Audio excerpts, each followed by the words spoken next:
Assalamualaikum warahmatullahi wabarakatuh. Apa kabar? Kembali berjumpa dengan saya Hersman Arif dari Forum News Network. Jenazah Kasat Reskrim Polres Solok Selatan AKP Ulil Rianto Ansar tiba di rumah duka di Makassar hari Sabtu dini hari. Ini jenazah tiba di rumah duka Komplek Antang Jaya, Kecamatan Manggala, Kota Makassar, Sulawesi Selatan sekitar pukul 1:10 waktu Indonesia bagian tengah. Dan jenazah ini tampak dikawal ketat oleh personel Brimob Polda Sulawesi Selatan. AKP Ulil ini tewas karena ditembak oleh AKP Dadang Iskandar yang ini adalah kolehannya di Polres Solok Selatan, Sumatera Barat. Karena AKP Dadang Iskandar ini adalah kepala bagian operasi Polres Solok Selatan. Kendati pangkatnya sama dan jabatannya itu sejajar, tapi AKP Ulil ini jauh lebih muda dibandingkan dengan Dadang Iskandar. Dadang Iskandar ini berusia 57 tahun, sementara Ulil ini sekarang usianya baru 34 tahun. Rencananya jenazahnya dari AKP Ulil ini akan dimakamkan di Taman Pemakaman Umum Panaikang Makassar hari Ahad ini besok ya, tanggal 24 November 2024. Sebelumnya itu AKP Ulil, jenazah AKP Ulil dilepas di Polda Sumatera Barat dengan sebuah upacara penghormatan yang dilakukan oleh para rekan dan kolehannya di Polda Sumatera Barat. Ketibaan dari jenazah AKP Ulil ini disambut dengan isak tangis dari para keluarga dan juga kerabat serta rekan-rekannya. Ibunda dari Ulil, Ibu Christina Yuyun Abu Bakar, tampak tidak bisa menahan isak tangisnya sambil memegang foto dari AKP Ulil. Pasti kesedihan yang luar biasa mendalam bagi ibunda dari AKP Ulil karena dia satu-satunya anak laki-laki dari tiga orang bersaudara, dan dia ini sejak kecil dibesarkan oleh orang tua tunggalnya. Dia memang yatim sejak kecil. Ini luar biasa terpukulnya dari Ibu Christina ini karena dia kehilangan satu-satunya anak laki-lakinya, dan ini kan dia adalah lulusan Akademi Polisian ya, Akademi Kepolisian tahun 2013. Jadi karirnya ini diberikan, kalau lihat perjalanan karirnya, dia diperkirakan akan menjadi salah satu petinggi dari Polri di masa depan ya, kalau tidak ada halangan atau skandal atau apapun. Tapi ternyata AKP Ulil itu tidak sempat yang seperti dibayangkan oleh para keluarganya akan menjadi salah satu petinggi di Polri karena nyawanya direnggut oleh rekannya sendiri sesama anggota kepolisian. Ini betul-betul tragedi, bukan hanya untuk keluarga AKP Ulil, tapi juga untuk internal kepolisian. Karena itulah Kapolri yang terlihat sangat gusar dengan tegas menyatakan bahwa AKP Dadang Iskandar itu akan langsung dipecat dan nanti akan dipidanakan. Untuk itu, dia memerintahkan Bareskrim Mabes Polri untuk mendampingi atau mengalukan asistensi terhadap Polda Sumatera Barat. Christina Yun Abu Bakar, ibunda dari AKP Ulil ini mengaku bahwa sekitar 3 bulan lalu itu putranya sempat curhat. Ini memang secara berkala, ini AKP Ulil ini memang melakukan WA call dengan ibundanya, dan pada waktu 3 bulan yang lalu itu dia menyatakan bahwa dia bertanya gitu kepada ibundanya yang dia panggil mama ini, seandainya saya keluar dari polisi, apa mama mengizinkan? Itu kata Christina kepada wartawan hari Jumat yang lalu di rumah dukanya. Dan pertanyaan itu tentu saja mengejutkan Christina, dan waktu itu dia menjawab agar putranya itu tidak keluar dari institusi kepolisian. Karena menurut dia itulah masa depan putranya. Saya bilang, jangan nak, jangan keluar dari polisi. Itu masa depanmu, itu kebaikan Tuhan buat kamu. Kami ini bukan siapa-siapa, tidak punya apa-apa, tapi bisa lulus. Jadi syukuri apa yang Tuhan berikan, sambungnya. Maksudnya ini karena sebagai anak yatim dan dia bisa masuk ke kepolisian tanpa biaya seperti yang banyak diributkan, kan nggak masuk akpol tuh katanya biaya yang sangat mahal. Tapi ternyata AKP Ulil ini ya dia tidak masuk dengan cara-cara seperti itu. Pada waktu itu sih menurut Nyonya Christina, putranya itu nggak cerita bahwa dia mendapat tekanan. Itu dia cuma bilang, iya mah, terima kasih banyak, nanti saya cerita ya, nanti saya cerita lagi. Walaupun tidak menceritakan dia mengalami tekanan, tapi sebagai ibu kelihatannya Nyonya Christina ini punya feeling. Ini pasti ada tekanan pekerjaan yang membuat kok kenapa putranya yang memang sejak awal ini ingin jadi polisi, tiba-tiba sekarang ingin mengundurkan diri. AKP Ulil ini adalah angkatan lulusan Akpol tahun 2013, dan kalau lihat pangkatnya memang sekarang ini dia normal ya, karena banyak rekan-rekannya juga rata-rata sekarang masih berpangkat AKP, dan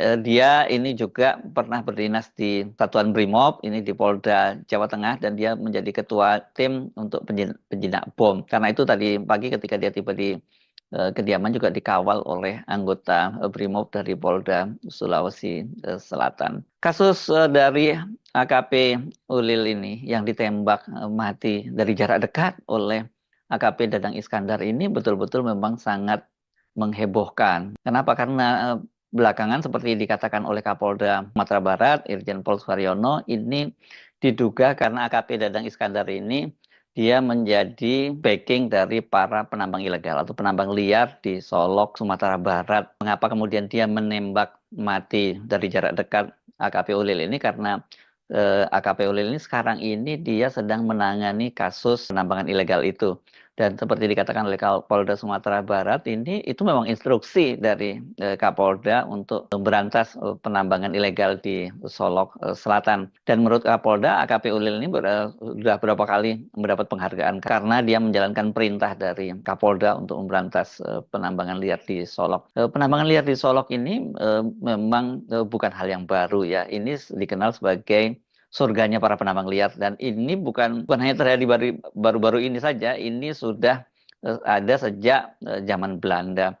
Dan bagi aparat penegak hukum yang nakal seperti AKP Dadang Iskandar ini, ya ini merupakan tambang uang ya, karena ini tiap hari itu cukup banyak emas yang dihasilkan dari tambang-tambang liar itu. Penembakan itu kan terjadi pada Jumat dini hari, ketika saat itu tugas dari Satreskrim dari Polda Solok Selatan itu sedang memeriksa pelaku penambangan liar atau penambangan ilegal ini yang sebelumnya ditangkap oleh polisi.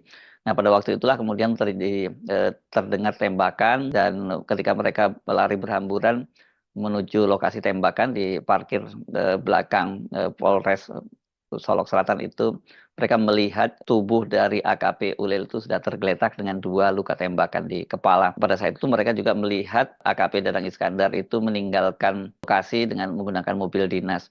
Rupanya AKP Dadang Iskandar ini langsung menuju ke Kota Padang, dan dia menyerahkan diri ke Porovos Polda Sumatera Barat.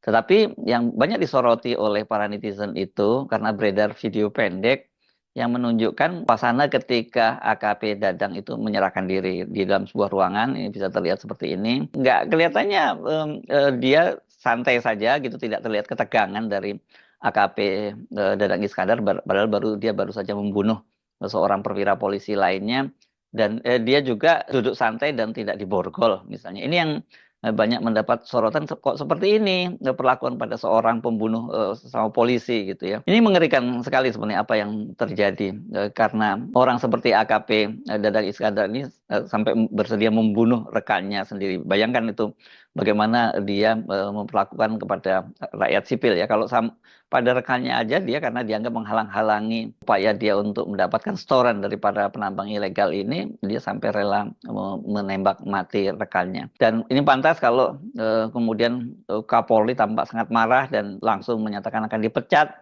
dan dihukum pidana dengan sangat berat. Kasus ini selain sangat tragis, itu juga sebenarnya membuka semacam kotak Pandora bahwa di kalangan aparat kepolisian itu banyak sekali yang mereka menjadi backing dari bisnis-bisnis ilegal semacam ini. Ini satu kasus ya, soal penambangan ilegal, belum juga soal judol dan sebagainya. Jadi saya kira ini harus menjadi atensi dari pimpinan Polri, karena selain menyedihkan, ini peristiwa ini juga sangat mengkhawatirkan. Sekali lagi mereka ini coba kepada rekannya sesama polisi saja dia sampai seperti itu ya, nekat membunuh karena dia merasa bahwa bisnis kotor dia, bisnis ilegal dia dihalang-halangi. Coba seorang petugas kepolisian itu yang harusnya menjadi aparat penegak hukum, dia justru bertindak di luar hukum terhadap aparat penegak hukum lainnya yang sedang melakukan pemberantasan penambang ilegal. Jadi ini mengerikan sekali ya peristiwa yang terjadi di Sumatera Barat ini. Kelihatannya kasusnya ini ya kasus mungkin karena tidak sebesar kasus seperti yang terjadi pada mantan Kepala Divisi Propam Mabes Polri Irjen Pol Verdi Sambo yang memerintahkan kepada anak buahnya untuk mengeksekusi ajudannya sendiri gitu. Dan pada waktu itu juga ini dikait-kaitkan dengan bisnis judol. Jadi memang banyak sekali PR dari kepolisian RI di tengah-tengah krisis kepercayaan terhadap lembaga ini. Kemudian sekarang muncul kasus yang terjadi di internal polisi yang ini mengguncang seluruh rakyat Indonesia. Karena peristiwa semacam ini kan hanya kita bisa bayangkan hanya terjadi film-film mafia begitu. Tapi sekarang terjadi di Indonesia dan terjadinya di sana di Sumatera Barat di sana di Solo Selatan. Saya pikir ini penting polisi untuk segera membuka kepada publik apa sesungguhnya yang terjadi dan kemudian langkah-langkah apa yang mereka lakukan selain tentu saja langkah-langkah represif misalnya tadi dengan memecat dan kemudian membawa ke pengadilan, tetapi juga langkah-langkah preventif, juga langkah-langkah bersih-bersih di internal kepolisian juga harus segera dilakukan karena sekarang ini berarti bagaimana rakyat mau minta perlindungan ya karena kalau kantor polisi sendiri, kalau petugas kepolisian sendiri itu hidupnya tidak aman dari ancaman petugas kepolisian yang lain. Saya kira cukup harusnya kesedihan itu berhenti di sini, kesedihan yang dialami oleh Ibu Christina Yun Abu Bakar dan keluarganya. Nah, jangan sampai kemudian hari ini kemudian terjadi pada polisi-polisi lain dan juga terhadap rakyat Indonesia yang lainnya. Saya Arif dari Forum News Network. Sampai jumpa lagi. Wassalamualaikum warahmatullahi wabarakatuh.